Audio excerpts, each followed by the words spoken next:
Boa noite, gente. Eu fiz esse último vídeo só para demonstrar para vocês como que eu apresentaria um estudo de revisão para a banca, para que assim vocês tenham um maior conhecimento sobre como se comportar, como que deve ser apresentado, né? Como que você pode cronometrar tudo isso. Então, eu vou usar como exemplo um template aleatório aqui do Canva, né, que já está finalizado. Vou estar utilizando como exemplo o trabalho da Lúcia, que, se eu não me engano, está na área de prótese. Então, uma das primeiras atividades que você tem que fazer assim que você for designado para o seu horário é justamente a sua apresentação pessoal. Então, você vai chegar até a banca, vai se apresentar, vai falar o seu semestre, vai falar a sua instituição e posteriormente a isso você vai apresentar a sua temática. Então, temos aqui como exemplo o trabalho da Lúcia. Então, basicamente, ela chegaria, apresentaria: olá, bom dia, boa tarde a todos, me chamo estudante tal, atualmente estou no semestre tal, no centro universitário tal. Depois disso, vocês vão e falam: trago para vocês o trabalho que foi desenvolvido por minha equipe. O trabalho é intitulado O Envelhecimento Afeta as Propriedades Ópticas de Cerâmicas Monolíticas de Zircônia. É um estudo de revisão de literatura. Bem, para introduzir a temática, aí você vai e puxa para a introdução. É interessante também você falar o nome dos coautores, precisa falar só o primeiro nome e o segundo nome. E para aquelas pessoas que já são formadas, fala que eu sou colaborador e não orientador, porque a gente está basicamente no mesmo nível, tá bom? Mas quem ainda está na graduação fala que o trabalho ele foi orientado por mim. Então, na introdução tem alguns pontos importantes que vocês devem considerar, que vocês devem apresentar para a banca. Um dos primeiros tópicos é você propriamente dizer o que é a sua temática. Você vai apresentar para a banca o que seria a sua temática. Posteriormente a essa apresentação, é interessante vocês destacarem também um contexto, uma problematização, para que assim, posteriormente, vocês possam, lá no objetivo, destacar os motivos de vocês terem idealizado o estudo. Então, seria interessante colocar um tópicozinho lá no finalzinho da introdução, problematizando a introdução, e além disso também destacar algum dado epidemiológico se possível. Eu sei que em estudos in vitro geralmente é muito raro ter, mas ensaios clínicos geralmente tem, estudos epidemiológicos geralmente tem. Então, sempre trazer algum dado epidemiológico aqui na introdução para contextualizar toda essa temática. Então você apresenta o problema, traz algum dado epidemiológico, posteriormente você problematiza, né?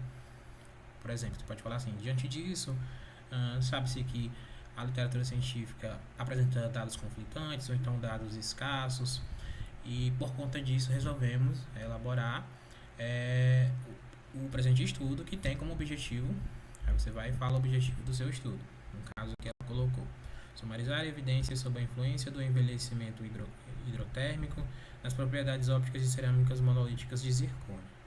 Para isso, adotamos dos seguintes métodos, ou materiais e métodos. Vocês nunca podem falar metodologia, tá bom? Porque metodologia é a ciência que estuda os métodos. Então, como a gente está focando no passo a passo, seria interessante destacar métodos ou materiais e métodos. É até um pouco repetitivo essa frase, porque eu já tinha falado anteriormente no vídeo que eu estava ensinando o processo de tabulação, né? Mas aí, partindo do pressuposto dos métodos, primeiramente você vai falar o que é o desenho do estudo, que é um estudo de revisão ou então um estudo ecológico, depende muito de qual estudo que você foi designado.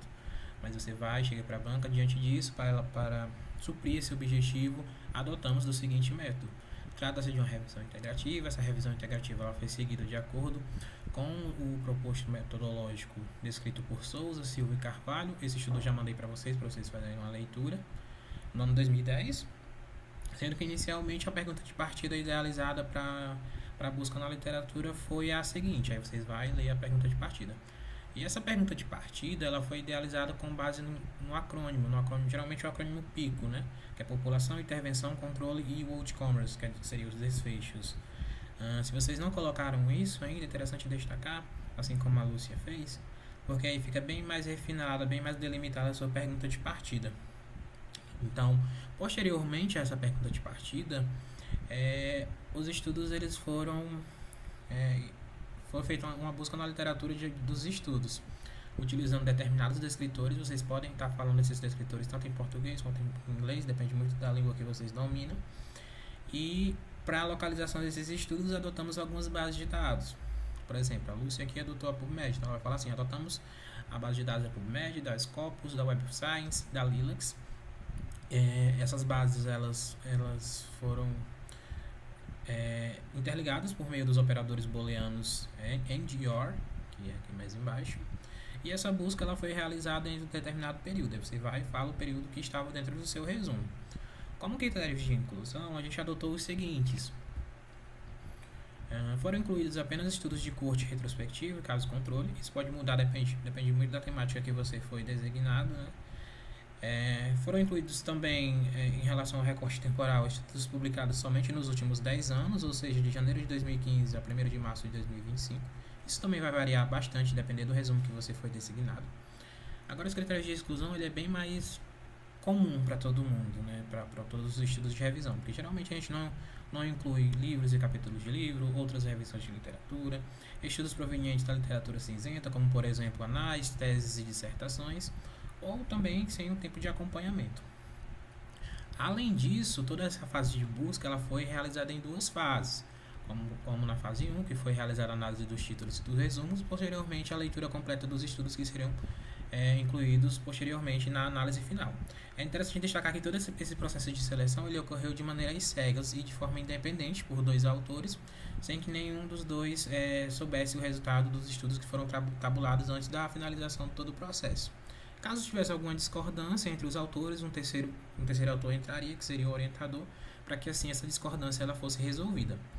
Posteriormente a isso, foi desenvolvido o diagrama de fluxo, que foi adaptado por meio do Prisma 2020, onde a gente tem uma síntese dos resultados que foram obtidos.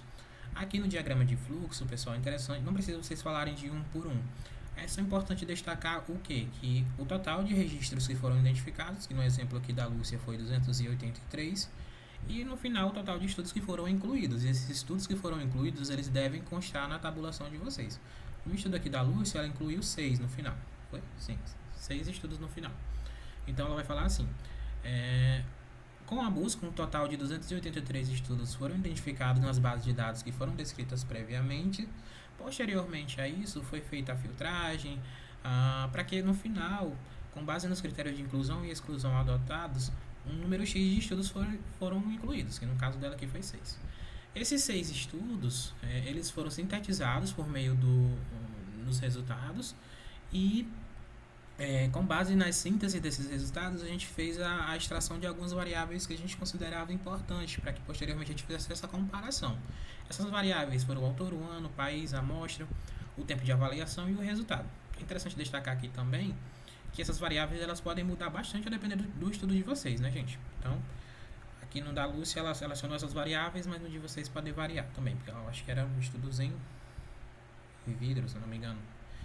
Então, e é interessante também destacar, gente, que nas tabelas elas devem estar em ordem decrescente ao ano de publicação. Então, a Lúcia tem que fazer um pequeno ajustezinho aqui, colocando o mais recente no começo e o mais antigo no final. Ou então o contrário, o mais antigo no começo e o mais recente no final. Fica a seu critério, mas aí tem que deixar nessa ordem. Para que posteriormente possa ter essa discussão, né? E na discussão da tabela, vocês não precisam estar falando de um por um os artigos. Na discussão nos resultados, na síntese dos resultados, você tem que destacar os dados que são mais prevalentes, que são mais comuns. Como que ela pode destacar aqui no exemplo da Lúcia? Ela pode falar que os estudos eles foram publicados entre 2024 a 2019. Houve uma prevalência de estudos para o país da Coreia do Sul. A gente pode observar aqui o estudo de Park e colaboradores no ano 2023 e Kim e colaboradores. Sempre que tiver et al, vocês falam e colaboradores. E Kim e colaboradores no ano 2019, eles foram publicados nessa região. Outros estudos tiveram apenas uma prevalência, como por exemplo no Brasil, no Japão, na Índia e nos Estados Unidos da América. A gente pode observar também que em relação à amostra, a amostra ela variou bastante entre 15 discos de zircônia a 80 amostras de zircônia. O material ele foi diversificado, a gente pode observar que não houve um padrão entre os estudos. Em relação ao tempo de avaliação desses estudos, também a gente pode observar que houve uma variação, mas que a grande maioria apresentou como prevalência as 5 horas, uma duração de 5 horas, como por exemplo no estudo de Mura e colaboradores no ano de 2024 e o estudo de Parker e colaboradores no ano de 2023.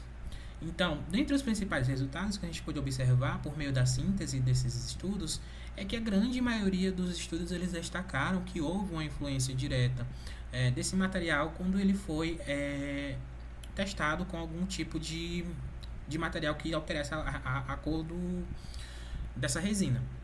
Então, com base nesses resultados, os autores eles destacam alguns pontos fortes da idealização dos seus estudos, como por exemplo, o estudo de Juvante e colaboradores, Salah e Kim e colaboradores, eles concordam destacando que a sinterização da zircônia com altas temperaturas e tempos prolongados ele aumenta a translucidez e a opalescência, em contrapartida, reduz a transformação de fase. Além disso, esses autores, interessante destacar aqui, gente, na discussão, que vocês sempre vão estar falando o nome dos autores, mais de um autor, porque como é uma discussão, vocês têm que estar associando os nomes. Em contrapartida, a gente pode observar que esses mesmos autores, eles destacaram que a sinterização ela diminui a translucidez, especialmente na zircônia cúbica e tetagonal.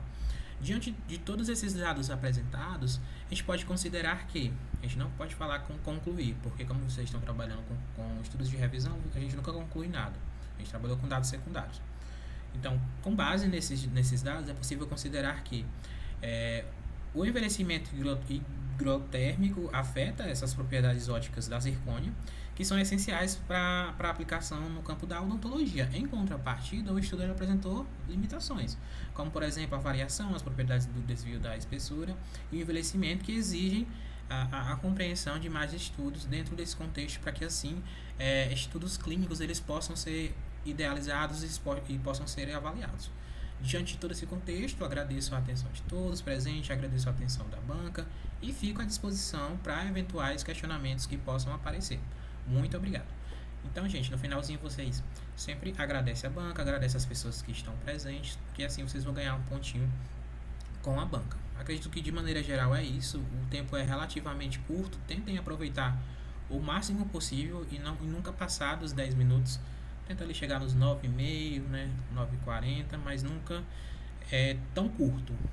Tenta chegar ali entre 8,5 e 9, porque aí a banca ela não destaca como um problema o seu tempo de apresentação, tá bom?